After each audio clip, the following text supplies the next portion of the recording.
Hello everyone, peace of Christ to all. This is our second podcast for today, and the topic today is going to be about Dr. Muhammad. Dr. Muhammad is a very famous man.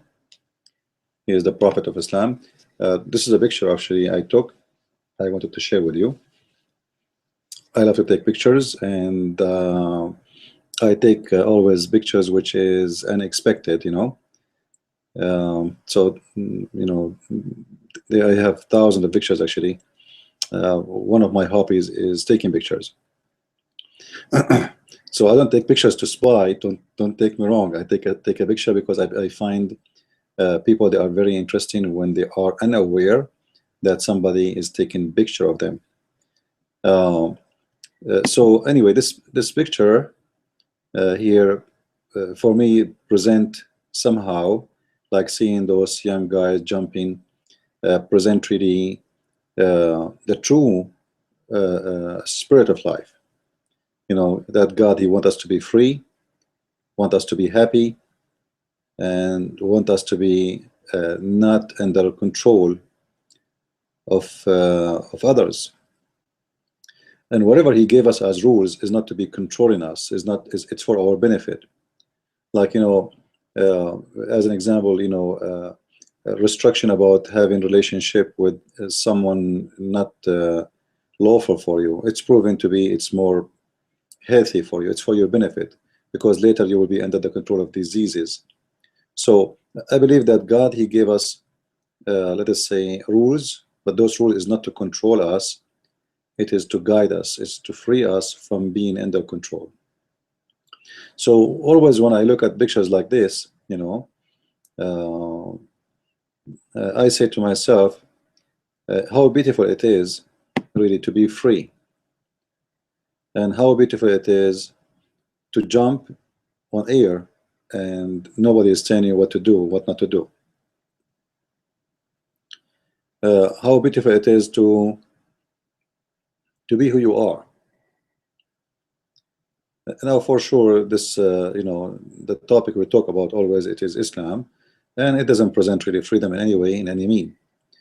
What always I see about this religion, that in this religion you are just a slave of somebody, you are captured by somebody, and you don't have really any kind of a freedom for anything. As we showed you before, this religion is a kind of religion will teach you what to do, what not to do, what to say, what not to say, and who you are, and will decide for you everything you do in your life is based on that religion.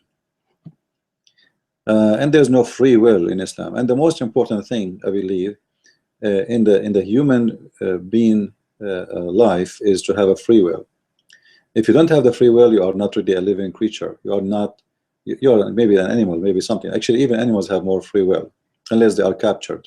So free will is very important, and you need always to look and to seek for the one who give you the free will.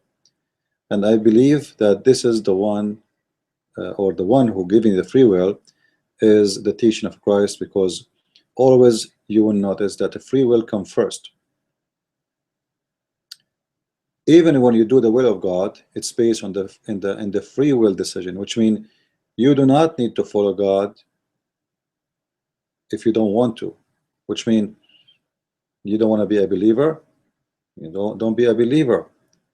But as always we say, everything comes with a consequence. Like you don't want to invest, don't invest, but later don't say why you lost. You don't want to if you have a fire in your house, you don't like to get out, okay, stay in, but don't complain later for being burned. So free will is very important in order to enjoy life. And Muhammad is a person who always talk too much, and the more who talk, or the more he talk, the more he says stupid things. So today we will share to you like together. This picture is not really the purpose of the video, don't take me wrong, all right? But I wanted I will try to share with you more of my pictures, the one I took always I take when I go on trips, etc. So you guys, you can you can enjoy it with us. I'm not sure if the chat is working. Please let me know if it's working.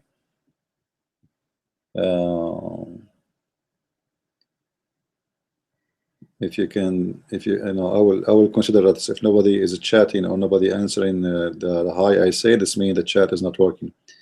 I'm not sure really why.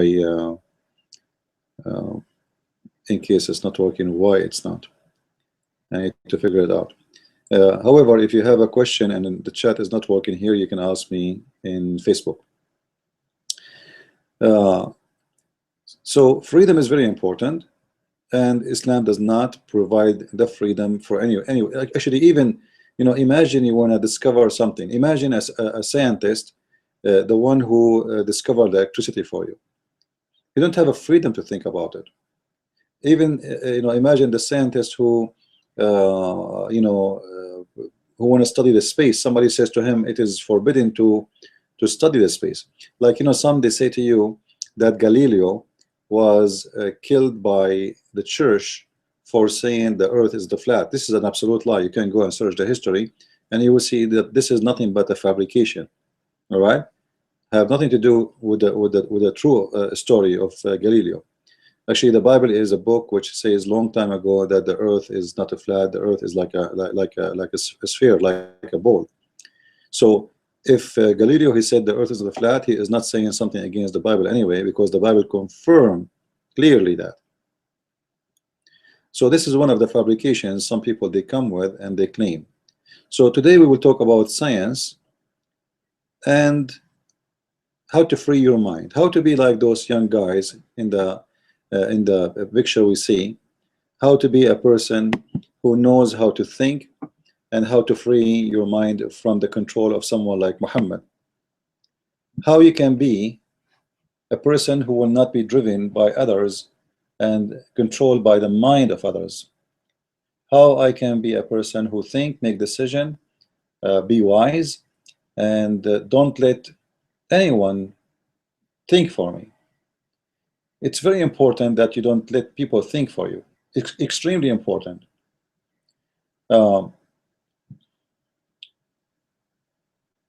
Maybe sometime you have someone, he is someone you trust, and you know that he will never betray you, and you know he is more expert, so you ask him to make a decision for you. I don't think this is a good idea. Even if you know that he is the perfect person to give a decision, you should be the one who make decision, and he should be the advisor in this case. Try always to be a person who is independent in taking decision, and think wisely, and don't let someone always or someone control where to go. One of the things about, or let us say the beautiful things about life, that we learn from mistakes. And the mistakes we are talking about is not the deadly mistakes, which means, because there's some mistakes are deadly. There's some kind of mistakes you cannot do them twice. You do it once and you're gone, you're dead. All right. Or you know, like you make a mistake, you want to go and do robbery, you want to steal money, you want to get rich fast, you make a decision to get rich fast, and then you find yourself, you end in dead, and you spend maybe the rest of your life in jail. So you have to make the right decision, the wise decision, and your own decision. Don't let people think for you. Today we will talk about science, and you know, I look at science in different way as always. Science does not exist unless you believe in it, and science will not exist unless there is a scientist who believes in it. So believing in something is very important to make it exist. And actually, sometimes people who believe in something that exists, because of their belief, that thing became exist. In other way, if you believe in a lie, the lies exist. Even that thing is not exist, what you believe in, but because you believe in it, it became exist, at least for you. So believing in something is very important to accomplish that thing. If I want to believe in a freedom, I want to believe in the freedom of thinking before freedom of jumping. You see, this is what you see in front of you right now, is a freedom of jumping. I jump. But where is the thinking? It's not there yet. So am I free to think the way I'm free to jump?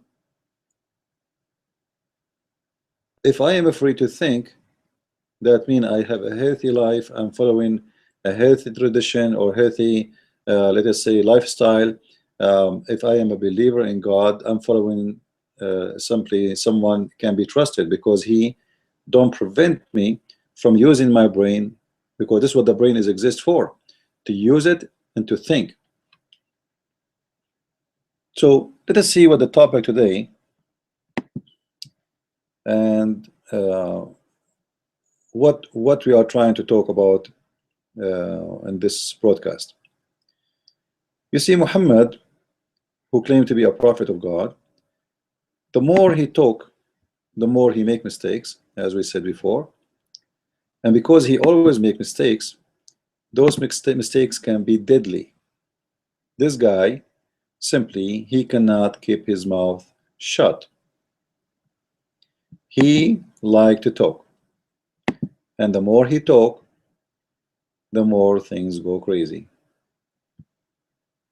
And today we will study one of the talks of Muhammad and see how those crazy things come with his speeches. And that's why actually I called the video today the name Dr. Muhammad, this Dr. Allah. Dr. Muhammad, this Dr. Allah. This is the book of Al-Bukhari, Sahih al-Bukhari. All right, and this is the book name, and this is the hadith number in front of you in the screen. All right, I'm making the screen big so you guys can read it clearly. Here we go. The Prophet said, the keys of the unseen are 5. So there's 5 things that Muhammad is speaking wisdom now. This is wisdom, take notes. The keys of the unseen are 5. I want you to remember here, when Muhammad he says the unseen, unseen is something you cannot see, supposedly, but only God knows. This is what is unseen in the term of religion in Islam. So unseen is not about a guy you don't see, a friend you miss him, a brother he passed away, or someone he went to China and you live in America. No, this is not the unseen. The unseen, it presents the unknown. All right. So unseen present the unknown, not someone you don't see no more or you cannot see but you know. So it's something you have no knowledge of, and it will happen but in the future, and then because of that you have no knowledge of it. So it present an event in the future, or a person or something will happen in the future, and this is why it's called the unseen. Now the unseen are 5, and none knows but Allah. So what is you see the connection now? The unseen are 5, and none knows what those unseen except Allah. So don't try to say there's someone else knows. None knows. This is number 1. For sure in Arabic there's nothing is like 1 2 3 4 as they put it here in the Hayy translation. In Arabic it says مفاتيح الغيب 5 لا يعلمها إلا الله. The keys of unseen is 5, and no one knows but Allah. All right. Now let us see one by one. None knows the sex that is in the womb, which means when your wife she is pregnant, nobody can know. There's no way to know what is the sex of the baby. Only Allah knows. Now you see, when somebody claims to be a prophet of God, and he says something like this, I have actually no problem with it if it is about uh, you know, a logical thing. Like if I say in the time of Muhammad, if I say, well, nobody knows what is the baby gender, save God, I'm not exaggerating. I think this is truthful, and there's no problem with it. But remember, Muhammad, according to Muslims, the Quran says, وَمَا هُوَ إِلَّا وَحْيٌ يُوحَى, which means whatever the prophet he says is an inspiration from God. So when Muhammad he say this, he is not making a speech, he is saying what God is saying to him. He is not making an assumption, he is telling you facts about God. How you know God? God is the one who knows those 5 things. This is what the statement is about. It's not about really a person, because a Muslim might say to you, well, at that time it was really nobody knows save God. All right. So there is no mistake here. No, because Muhammad is speaking about things nobody will know ever. It's not about a certain time. This is keys. You see, this is why it's called keys. All right. Actually, in Arabic, here we go. Actually, the translate in English the keys of unseen. So the one who hold those keys is Allah. So those are keys. Those are not just a figure of speech to say in that time you cannot know. So those keys in the hand of Allah, nobody will ever have them. Knowing the gender in the womb, well, we've proven that this is not true. You can know the gender of the baby in the womb very easy, in 2 or 3 minutes. So the first, this is obviously a false prophecy. The second false prophecy, none knows what will happen tomorrow but Allah. So what will happen tomorrow, it's hard to believe anyone knows what will happen. This is true and wrong, because I can say to you what will happen tomorrow if I decide to do it myself. If I know if an action of somebody will do something. However, I believe Muhammad, he don't mean that. Muhammad, he mean that generally speaking, the one who know the future is Allah. So we will let this one go. But here Muhammad, he go more in trouble. None knows when it will rain but Allah. That is a problem, because we know that today we can know in a week or even sometime 2 weeks in advance the weather. They warn you the storm is coming, they track the storm, they tell you the speed of the wind, they know even the size of the storm, they know what the temperature will be, they know how much rain is going to happen. So when Muhammad he says no one know when the rain will come, that's obviously is a false prophecy.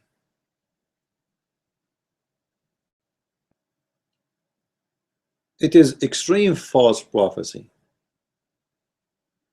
And remember, here we are not talking about somebody giving a figure of speech. He's talking about keys in the hand of Allah, which nobody has. Those things only Allah has, and only Allah know. This is why I don't know if any of you have ever heard an Islamic TV station. Actually, Islamic TV station don't provide weather news. It's haram. It's haram. Now, if one of those TV stations, let's say in countries like in Saudi Arabia, they have to provide, like, let's say the government one, for the benefit of the citizen and their safety, they do weather news. You will see the guy in the weather station, he will say, tomorrow, if Allah will, it's going to rain if Allah wants. Inshallah. And inshallah, if Allah want, is going to be, this wind will go high if Allah want. He have to add if Allah want to avoid being killed. Because if he say tomorrow is going to rain, it's mean he is saying Muhammad is a liar and Allah is not God, and I know what Allah do not know. So the weather news in the Middle East is one of the most funny weather news ever you can imagine. To the point they have to add inshallah, inshallah behind every saying, everything they say. The speed of the wind tomorrow might go up to 30 miles an hour, inshallah. By saying inshallah, which means by Allah will, you know, he's like cleaning his hand from responsibility, from claiming that he know tomorrow. Now the Muslims are hypocrites, and they know that he is telling that he is telling what tomorrow will happen. Hello, obviously this is what the news is about. But because they are hypocrite, they know that they need the weather news. They know that it's important to have weather news, so they can prepare themselves for what will happen tomorrow. They allowed it in their TV station, but they just add the word inshallah just to silence the mouth of those says who this guy is claiming to know, how he know, you know, are he a believer or not? Obviously he is not, because he claimed that they know what nobody knows except Allah. Then none knows where he will die but Allah. None knows where he will die. Actually, this is very strange, because Muhammad, he said in the Quran that if Muhammad he die or get killed, if Muhammad he die or get killed, the Quran says that obviously because Muhammad himself, which supposedly he speak that his God saying that to him, they do not know if Muhammad is going to die or he will be killed.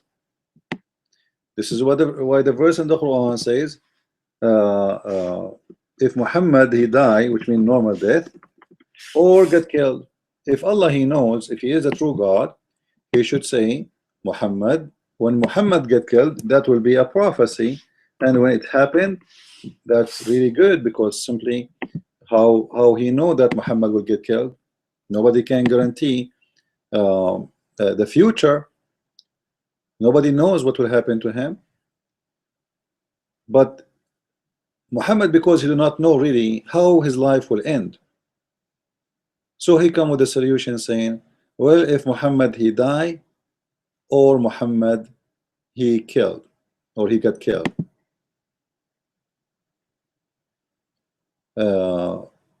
If you go to chapter 3 verse number 144, it says, وما محمد إلا رسول قد خلت من قبله الرسل فإن مات أو قتل.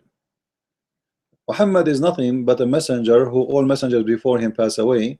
So if he die or get killed, ask yourself a question. Why Allah saying if he die or get killed? If he die or get killed, you will switch, which means you will become apostate. You will leave Islam. All right? You will not be believers, because he knows he forced them into this religion. So he's saying, well, Muhammad is just a prophet who all prophets before him pass away. So if he die or he got killed, why Allah don't provide us with the right prophecy about how Muhammad exactly his life will end? Can't he say to us? Can't Allah provide us with the right answer? Let me show you the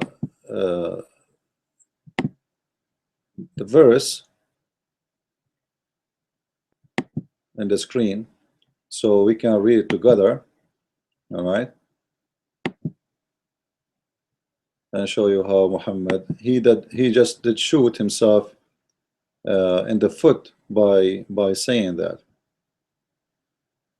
Okay, we go here. I know the screen now is off, so don't worry. I will just show it to you when it is there. And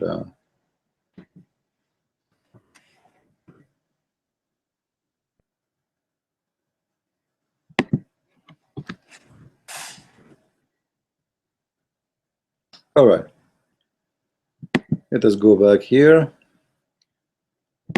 and share the screen. Look like the chat is not working still. I'm not sure really why. What is the real reason?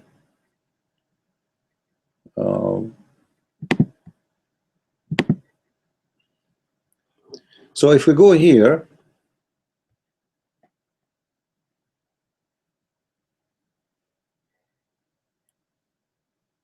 which verse it is. All right. Actually, here, you see, this is what Muhammad is quoting from the hadith. He is the one who have the keys of unseen. You see, this is in the Quran. And Muhammad, he was counting what is unseen. All right. And with him are the keys of the invisible. None know them. So those 5 things which we were counting, if you have them, it's mean you are God. And those keys, all of them, none of have that, which mean you cannot have any of those keys. You cannot tell what is inside the womb of the woman. You cannot tell what, when it's going to rain, and you cannot tell what will happen tomorrow, etc. Now here, if we go back,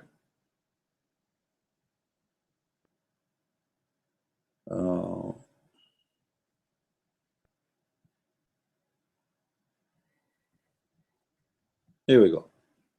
Chapter 3, verse 144. And we can choose any translation you want of your choice, which all of them are the same, fabricated. Muhammad no more than a messenger. Many were the messengers, actually not many, all of them, false translation, were the messengers that pass away. The reason they use the word many, because that will cause them a problem, because if all of them they pass away, then what is about Jesus? That will be a contradiction. So the fact it is all of them they pass away. Actually, let me show you in different translation. This is Yusuf Ali, the C. Shakir.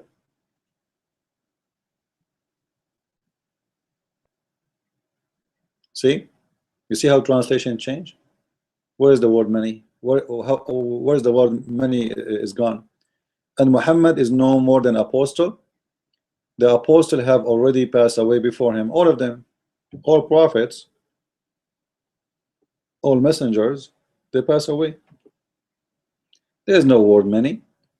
But because this will contradict the story of Jesus for being alive, for how Jesus is alive in heaven right now, and then you say to me, all the messengers of Allah, they pass away before him, before Muhammad, which means no one left before Muhammad. Then if he die, or if he dies or killed, you will turn back upon your heels. All right. Imagine I say to you, especially you are a person who go to war, or you are a soldier or policeman, if you die or get killed or have car accident, or you get sick from a disease, or I put all the options, and that will make me God? How come Allah cannot make a decision and tell us how Muhammad will die? Especially Muhammad, he did not die normal death, he died by poison. So the one who made the verse, obviously, he is trying to cover the future by saying if he die or get killed, which means whatever happened is going to be fine. If he say only if he die and then he got killed, Muhammad, he was worried he might get killed. He killed many people, he have many enemies. One of them might seek revenge, and this is exactly what happened. So he said, what if Muhammad, he die or get killed? But in the hadith it says that only Allah knows how you and when you will die. But as you see, Allah himself do not know when Muhammad he will die and how he will die.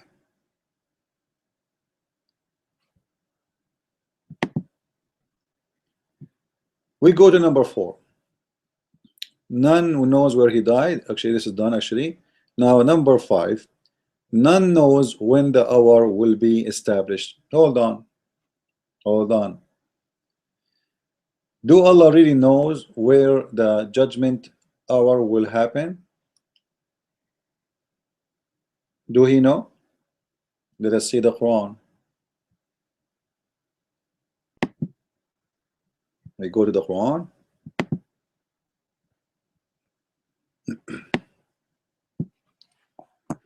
And we go in chapter 54, verse number 1. This is a very well-known verse. The Muslim, they speak about the split of the moon. I'm sure all of you heard of it. right? But actually, this verse is a disaster. First of all, this verse is stolen from an Arabian poetry man. He is a Christian, and Muhammad, he put it as a part of his Quran, which in Arabic it says ذات الساعة وانشق القمر عن غزال شاق قلبي ففطر. You know, I forgot the rest of the poetry. It's really long. So Muhammad, he took it, he put it in his Quran. But that guy, when he said the poetry, he wasn't talking about the moon, the real moon. He's talking about his girlfriend, the one he loved. When he see her, it's like if the moon go split from his jealousy, because she is more beautiful than the moon in the middle of the night. As if the judgment day is near, is happening. So it was a very beautiful poetry, actually, about a man describing the beauty of his, you know, the girl he loved. But if you think about this story here, you will see there's a mistake. There's a bad mistake, actually, a horrible mistake.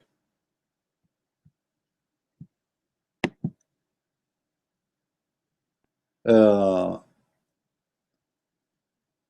hour of the judgment day, actually, is night, or it's happening, and the moon is a splendor, or the moon is a split. Now, when Muhammad, he said, I support this is God, that the judgment day is happening, is that truthful, or this was a false prophecy?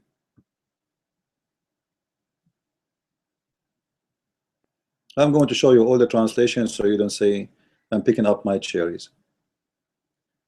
Obviously, the judgment day is not happening, which means this is a false prophecy. Secondly, there's no moon splitting. If the moon is split, you see a crack. If we have a crack, the earth is full of cracks, by the way. The tectonic plate, those are cracks, but doesn't mean the earth is split. So the moon is split. In Arabic it says in shaq, which means became apart, cracked, in the way of splitting. So obviously this is a false prophecy. There's no judgment day is happening, and there's no moon splitting, and this was 1400 years ago, and yet he says to us nobody knows when the judgment day is going to happen. But yet Allah, he cannot maintain his prophecy. He said the moon split, and judgment day just a draw, and is very close.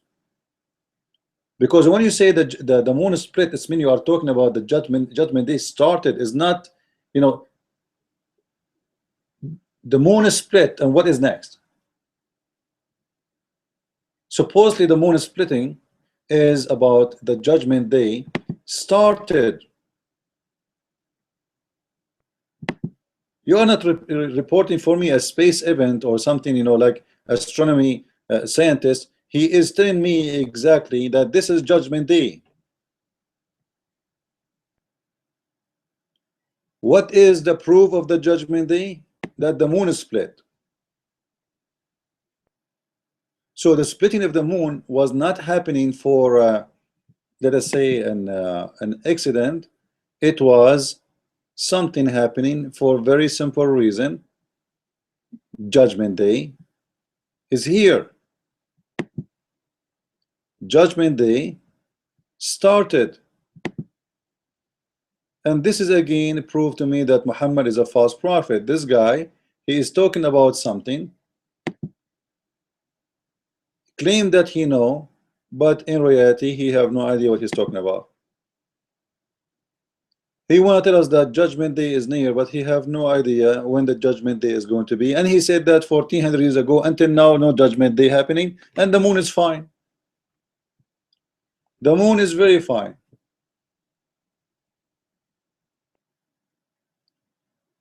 So obviously this is a false prophecy from a false prophet, and nothing strange when false prophet, he claimed to be a prophet. The naive one, they don't think and they accept the false prophet or whatever he say.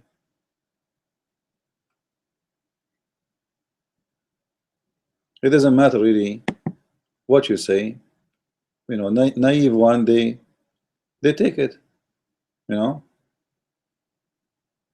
you can lie as much as you want.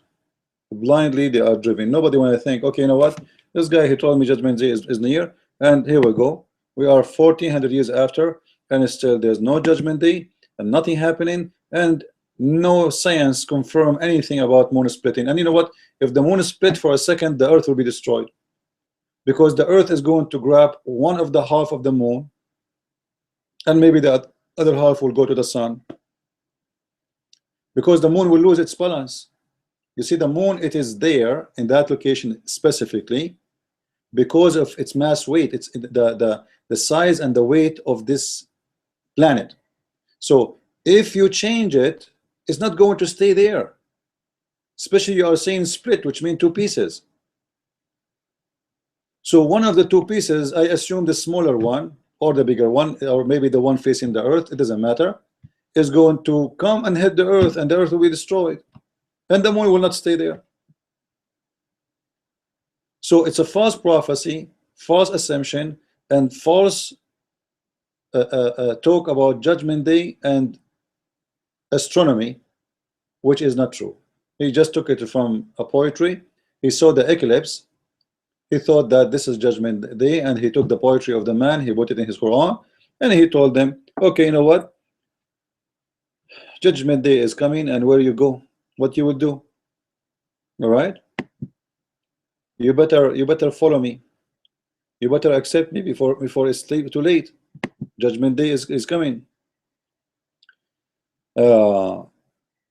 So when in this hadith here, he mentioned that nobody knows, number one, the sex of the gender of the baby, but Allah. No one knows what will happen tomorrow. No one knows when it's going to rain. No one knows when he will die, and none knows when the our establishment, you know, 4 up to 5. Like this one here, we cannot prove anything about Allah actually here until now. All right, but I have a verse for it to prove Allah even in this one to be false. But let us finish our first those topics, and we will go back here. All of them Allah he failed, with no exception. And now I want to show you a contradiction. He just said that none knows the sex of the baby. There's no way to know. This is only Allah knows, right? Then we go to the hadith, and we see this disaster. I'm not going to read the whole thing. It's funny, it's stupid. I'm going to put it in the info later, so you guys, you can read it by your own. Simply the story here, a bunch of Jews, they came to Muhammad, as always, they make fun of him, but without saying we are making fun of you. And they ask him a question about 3 questions, like what is the first meal people will eat when they enter heaven? All right, what the first breakfast, as you see. And he told them the kidney of the whale. You see, the translation is not this. Why I don't like Muslim translation. They say the fish liver. There's nothing. It's called the fish there. It is the whale, al-hut. All right. Now, then they ask him how we know the baby will be a male or a girl. All right. How we will know? Like, if there's a way to know who is the baby, how the baby will be. Muhammad, he came with an answer, and you know, Muhammad, he answered actually all their questions, and supposedly this Jewish guy, he converted to Islam after he heard the answer. I have come to ask you about the child. He, the Holy Prophet, said,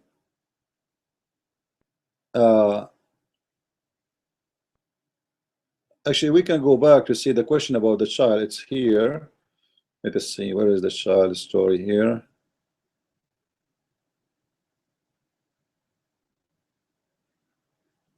Anyway, the question is simple. It's like, you know, how the child will become a male or female, how we know the gender. All right. So Muhammad, he gave him the answer, and he said, the reproductive substance of the man is white, that of the women. You see here, what you see between two brackets is not exist. So shut it up. Take it off. It's not exist. This is why actually between two brackets. Because they're trying to cover the shame of their prophet.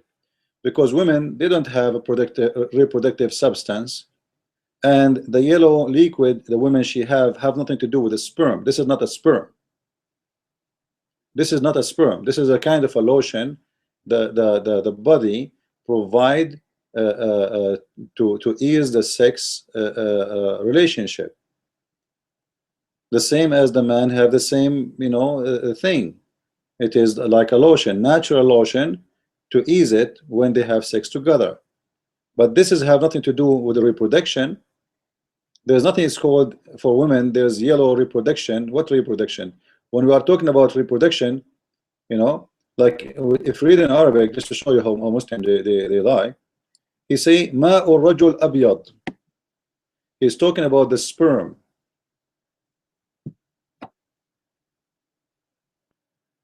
The water of the man is white. The water of the man is white. He's not talking about his piss. We're talking about him, a man and women having sex. So the water of the man is white, and the water of the woman is yellow. And then Muhammad, he continue saying what he mean by that. Let us see. So the women water is yellow, and when they have sexual intercourse and the male substance, here, shut it in the garbage. You see, they are trying to cover the shame. What a chromosomes? What are you talking about? In the time of Muhammad, there is a chromosome. Unbelievable. All right. When the male substance prevails upon the female substance, it is male. Child. Now, with all the deception they are trying to do by adding those things, is that true? Is that true? Is it the water of the women is the one who decide the baby will be a baby, a girl? Because here he's saying if the male substance, actually here, by the way, it doesn't say that in Arabic.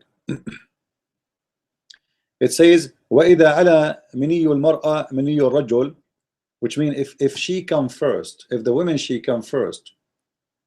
Actually, we can show you the same hadith in different story. You will see it says the one who come first, the one who have orgasm first. Let us make it more clear.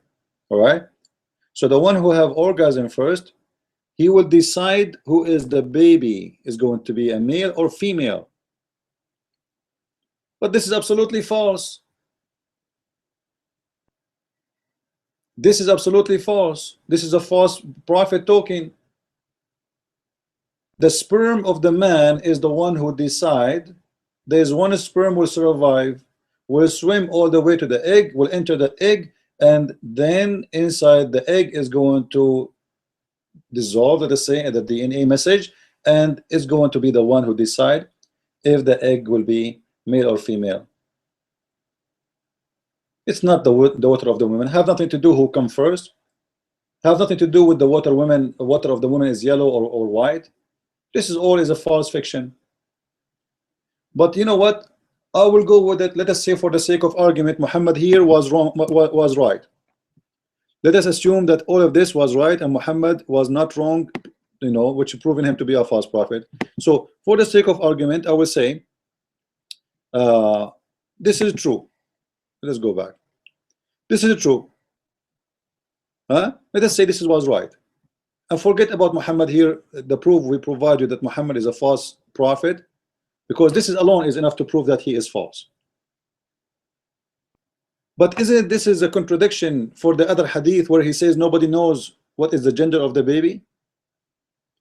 You are telling me here that if the man have orgasm first, the baby will be a girl.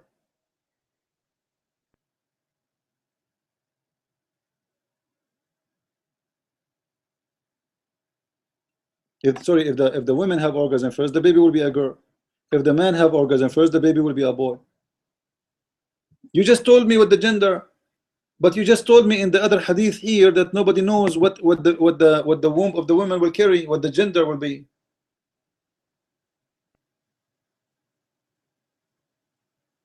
And just to show you the hypocrisy of the Abduls when they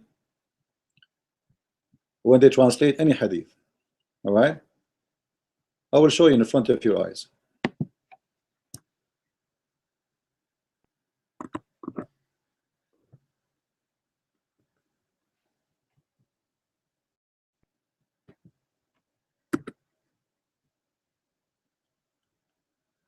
Here we go.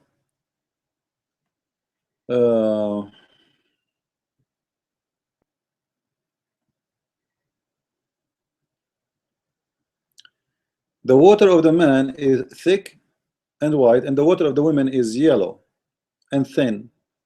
Whichever come first, the child will resemble it. So this is the story here, complete the other story. When we talk about resemble, he talk about is going to be a baby girl or a baby boy. So it's about who come first, not the chromosome and batatome and satamome and this false fiction they add between two brackets just to fool you. So according to Muhammad, if you come first, the baby, you will decide what the baby will be. But you just told me in the other hadith that nobody knows what is going to be in the womb. I can go right now, have sex with my wife, and I will let her have orgasm first, and then I will know the baby will be a girl. I know, even I can decide even before we have sex. We will agree I will not have orgasm. You have it. The baby will be a girl, that's it. But you are here saying to me, none knows the sex of the baby.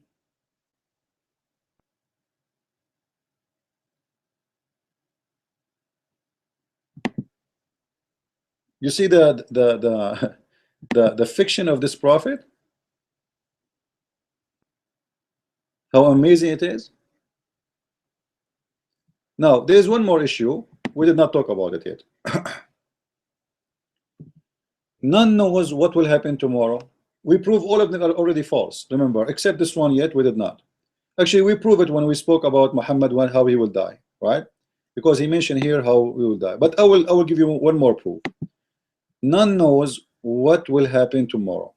All right. In the Quran, there is a verse speak about Muslims, they went to war. Allah he promised the Muslims if they go to war they will win.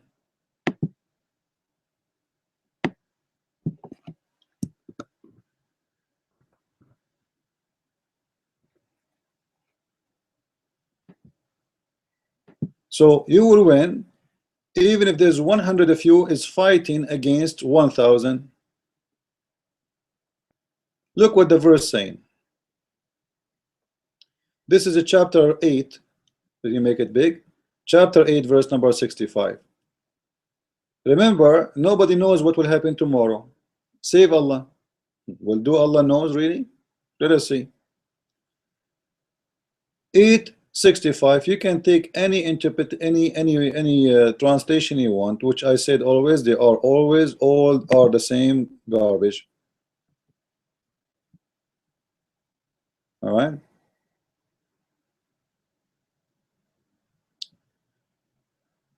In this verse, Allah is promising that, oh you believers, 20 of you steadfast, they shall overcome 200. 20 to 200. This is what Allah talking. He's telling them about the war, the coming war. What will happen? 20 to 200, which means 10 to every 100, which means 1 to 10. The Muslims, they went to the war, they lost. Right away when they came, Muhammad, he was waiting for them with a shame. They want to say to him like, Muhammad, how this happened? How look like we have here. All right, I don't know how to control this. How this happened? How Muhammad he says such a thing that 100 will win against 1,000, and then people they go to war and they lose. What happened to Allah? He was listening to the wrong weather news. He just told us nobody knows what will happen tomorrow save Allah. Well, here we go. Allah, He sent the Muslims to war. He promised them 100 to win against 1,000. But those Muslims, they go and they lose. And then look what Allah He says to them. Now has Allah lightened your burden, for He knew that there is a weakness on you. Oh, He don't know before the weakness? You tell them here 100 will win against 1,000 and they go to war, they are beaten and they lose, and now you are telling him he found a weakness on you? You can change the translation if you don't like the translation.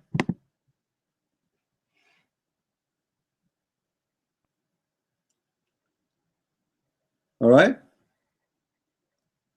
Hey prophet, rouse the believers, encourage them to fight. If there is a 20 amongst you with patient preserving, they will vanquish 200. If 100, they will vanquish 1,000 of the unbelievers. The verse after, right away, the disaster happened. The prophecy was false.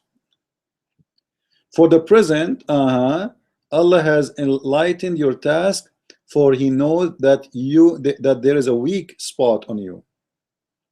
But even so, if there are 100 of you with patient preserving, they will vanquish 200. Well, there's a huge difference here. This verse here saying that 100 will fight 1,000.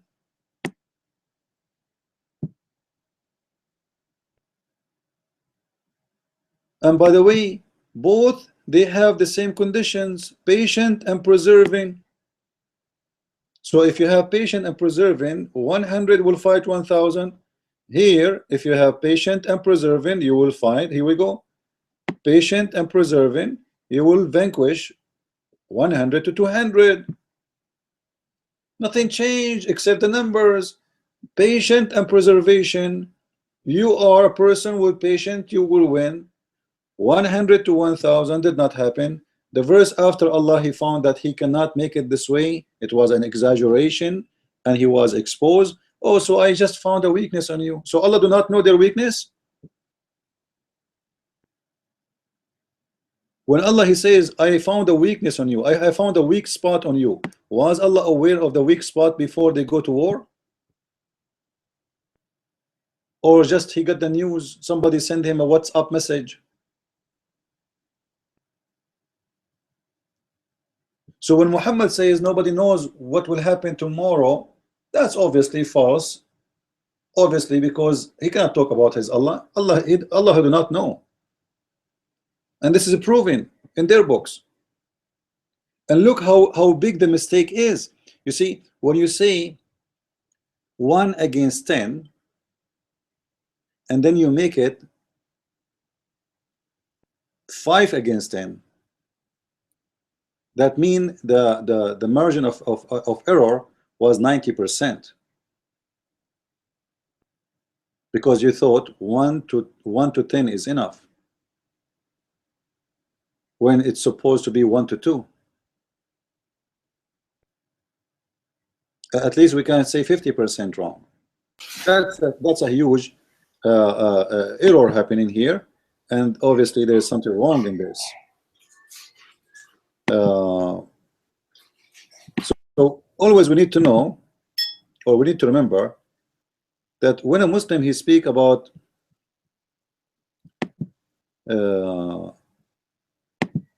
let me share the screen again. Look like the screen was not sharing for some reason.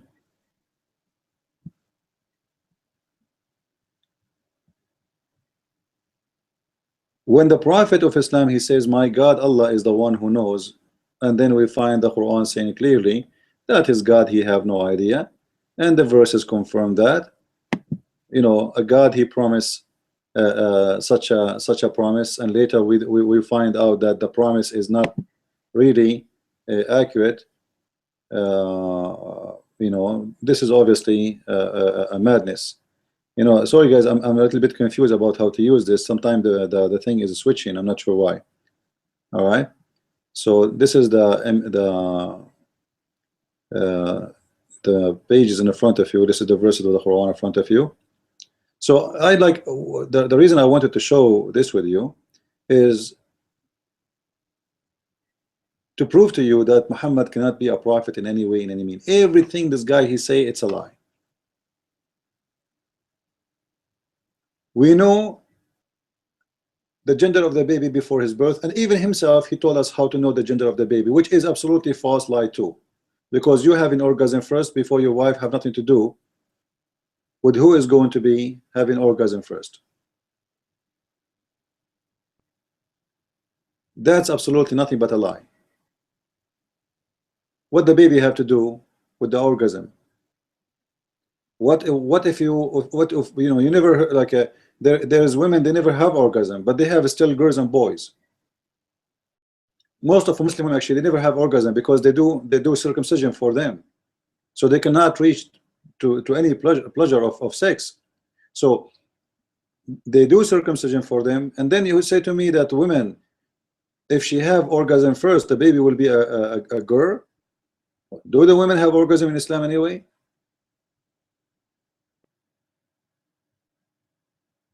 This is why I say that the more a fool man talk, the more he expose himself. And I believe now we cover all the points we have in this issue here regarding the 5 keys of unseen. And now we have 5 keys to expose Muhammad as a false prophet 5 times from using his 5 keys. So I hope people, they took notes and they learned how to expose the prophet and his God with 5 keys. And I hope we are going to use his own keys to open doors for Muslims, to show them the false prophet and the false God and the false religion, and to prove to them that this religion is nothing but a fiction and nothing have to do with science and nothing have to do with anything real. But the most funny part I see in this story here, that he says to you, nobody know the sex of the baby, and later he tell us a story that a Jewish man told him how we know the gender is going to be male or female, and then he says to you, if the man have orgasm first, will be a baby boy, when he just said nobody will knows the gender of the baby. You see how he contradict himself? This man is mad. He don't even maybe remember what he said before. And I'm sure many Muslims, they read both stories, but because they don't, nobody want to investigate, nobody want to think deep, they just read it and let it go. How you tell me nobody knows what is the gender of the baby will be, and then you answer the Jew, you say to him, no, we know what the gender will be, and we know exactly how it's going to happen, the one who come first and the one who come after. I hope you did enjoy this video, guys. Thank you very much, and don't forget to subscribe and invite your friends to subscribe to my new page. My old page in YouTube is still functioning, but this is the new one, so please subscribe to it and share with us. Thank you, and God bless for the coming podcast.